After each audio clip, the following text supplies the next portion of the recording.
Hello, Bill Molyneux here, and I'm at Brandywine Battlefield. And Brandywine Battlefield is in Pennsylvania, of course, near Philadelphia. And just doing a quick video here. Not sure how this will turn out, but I'm in their little museum. Very nice little museum. And Brandywine Battlefield gift shop is going to be carrying Bill Molyneux games, fast play war games. So if you're looking for a game of Battle of Brandywine, come here.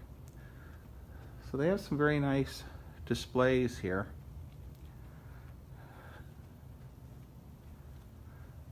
Here we have a really cool little diorama. Being that I'm a miniature war gamer and board gamer, I really love dioramas. Very well done.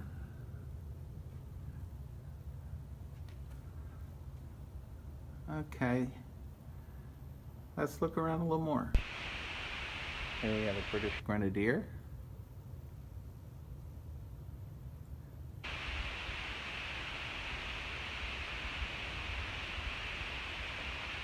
Our muskets. Hey, we have another diorama. So if you're in the Philly region, this is right off Route 1. It's 57 miles from my house, actually. I live off of Route 1.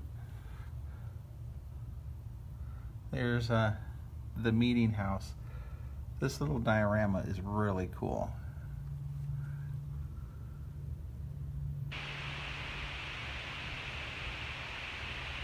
Let's go take a look at the Ferguson breech loading rifle. Well, here's our breech loading rifle.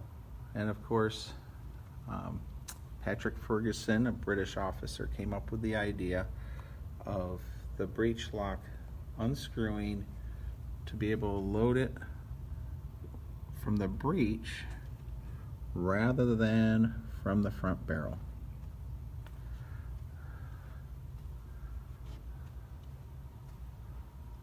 So I'm going to hit the campaign map. Here we are at the campaign map, and I physically can't push the buttons and do the camera, so I guess we'll do it this way. We have the Battle of Brandywine, and then the Battle of Paoli, Germantown, and then Valley Forge. And you can buy the Battle of Brandywine game here at their gift shop, which includes Paoli, Valley Forge, and Germantown.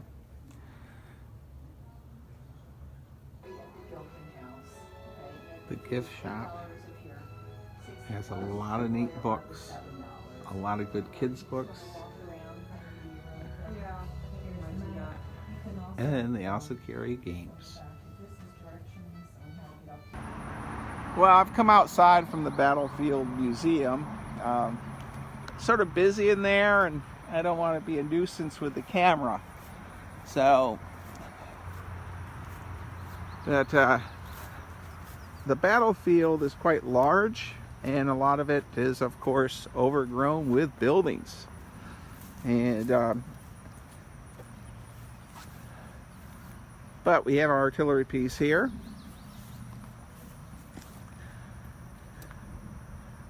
So this is where the visitor center, the gift shop, and I'm going to take some time and drive over to the two buildings here. The Plymouth Meeting House is way over, I don't know, 8 miles away, 7 miles away and such, and I'm not going to do that, but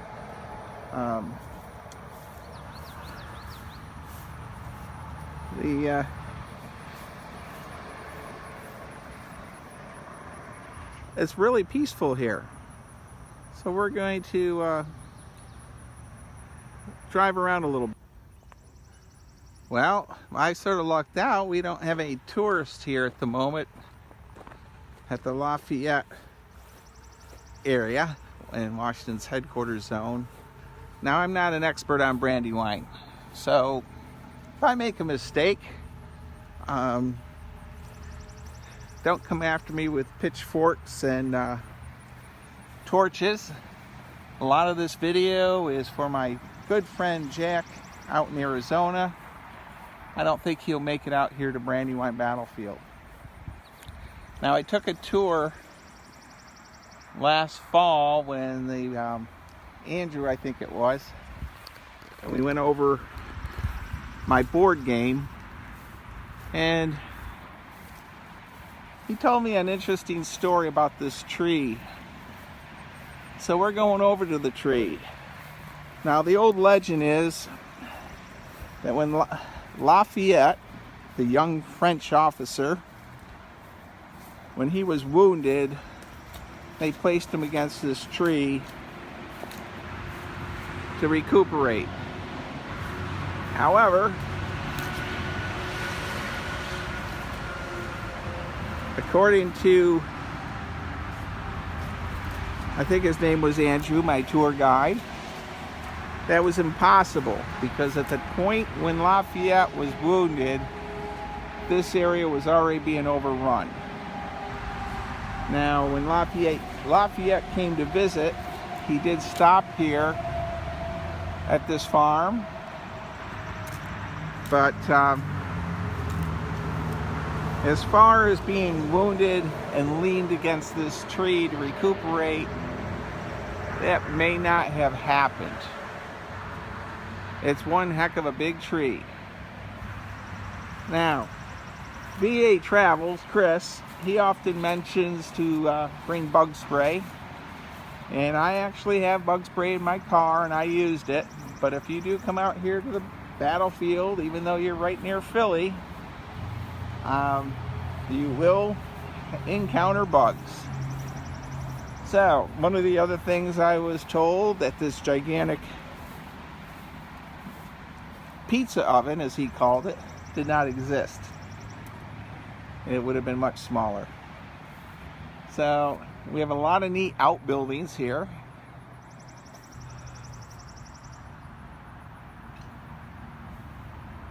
And due to time restraints, I'm not going to go to the Plymouth Meetinghouse. We'll walk over to the front of this building. And you know, I have people that watch my videos that this Brandywine Battlefield is much larger than you would think. You actually have to drive around to different locations. So John, up in Broome County, New York, you and all the sheriffs, deputies, and grab Tom Williams over in Owego and do a weekend adventure down here. I bet you could be here in 3.5 hours. So, I've got a little noise from the traffic. As everyone knows, my videos are not fancy. They're not like Chris from VA Travels or JD or Underground History. But I do what I can do to try to get people off the couch. So we're going to turn off the camera here and head over to another historic site. Well, here I am at, I guess, Washington's headquarters. And there are several cars here, so that means they're doing a tour. So I'm going to wait till everyone leaves to get close to the house, probably. But another part of the battlefield, this building here is within sight of the visitor center. And by the way, they have several huge flagpoles with American flag. And unfortunately, they're at half staff. And as I travel the country, visiting historic sites and talking to people about my historic games, it's sort of depressing that more and more often I see the flags at half staff. So, but continuing on, here we have the spring house. For people that don't know what the spring house is, this is basically your refrigerator of the colonial era. You would, quite often there would be a spring running through, and it would keep your milk and cheese cold. And the Dobbin House in Gettysburg has the Spring House Tavern, and that still flowing through there. So I'm going to gently walk around the building without disturbing the tour. And so I'm going to pause the camera here. And Jack in Arizona, I know it's really hot there, but it's a bit warm here today too. So here we are a little closer, and the door is open. I know they're doing a tour in there, so I don't want to do anything to disrupt the a historian giving his talk on the building. So I'm going to keep my distance.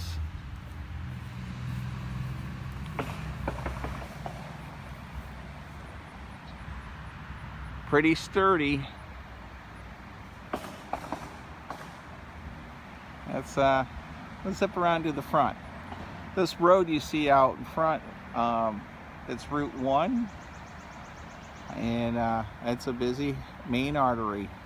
Well, here's the front of our house, and yes, it's a bit noisy. I'll gently move our camera, and literally Route 1 is right there, and that batch of woods is where the Brandywine Creek is. Now,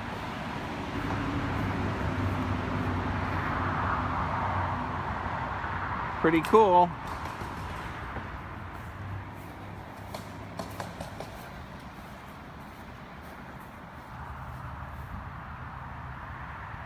And I apologize if I'm jumbly with the camera.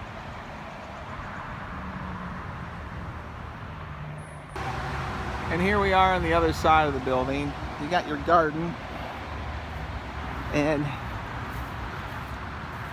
food was an issue to make it taste good in that time period. During the colonial era, everyone had their herb garden. Getting spices and all from the Orient was an issue.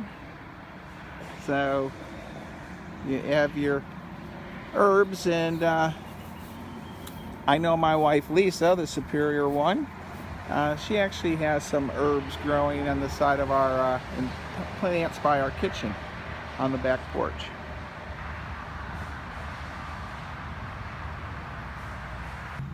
Well, I'll do a little bit more video work here, but this is not a military video as much as just a little bit of the battlefield. It's impossible for me to give you a battlefield tour of the way this battlefield is spread out. But there are many YouTube channels that have videos. Quickly, Washington gets flanked. The British cross the Brandywine Creek further up from this area, and starts to roll them up like a wet blanket. But the American Army withdraws and survives, which is really miraculous. So, and they continue on. I think I'm going to conclude my video, and come visit Brandywine Battlefield, located by Longwood Gardens in not very far from Delaware, and Philadelphia is right down the road, and I live right up the road, 57 miles up Route 1 myself. So if you're in the area, get off the couch, come and visit Brandywine. They're open Fridays, Saturdays. And thank you for watching my video. Come to the gift shop and buy one of my board games. Stay safe, be kind, be courteous, and thank you again for watching a video on Bill's History and Wargaming World.